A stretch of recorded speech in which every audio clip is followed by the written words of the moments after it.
Banku Sentral se lança sistema pagamento usa código QR nasional, naran TUQR e a fulan-Setembru.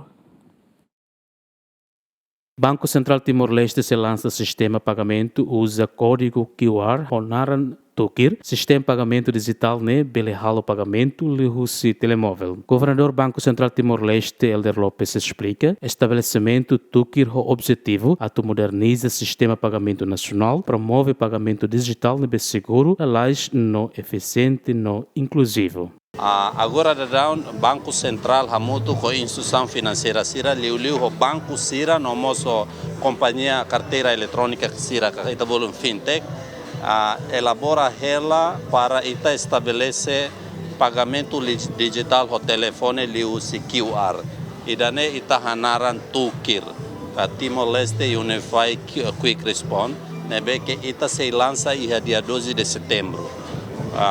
Fulanoin. Ne kata vai hira ita lança, ba cliente banco sira nebe que preparado ona, sira ba loja, so sira ba fatin sira nebe que ema fa ansasan, sira sosa sasan, sira bele halo pagamento ho cash ou sira bele halo pagamento ho telefone liusi QR nebe que sira tau. Nune husu ba itania maluk sira vai hira infraestrutura ne ia ona, husu ba itabot sira para quando halo pagamento, além de itabot sira belese luho osan físico ou itabot sira belese luho osan eletrônico, hanesan cartão Mastercard, ka Visa, ka Union Pay ou ATM ou QR nebe que ita se lança iha fulanoin. Idane importante tamba wainhira QR ne ita iha idane bele facilita a eficiência serviço financeira e depois oin amimus bele kualeho Indonésia para itanine QR pagamento o telefone ne ita bele usa a Indonésia niam bele usa ia ne idane ita bolu naran cross border mas be fulan oin vai hira ita lança ne ita se limite ba o insa tu utiliza ita neralan. Okay.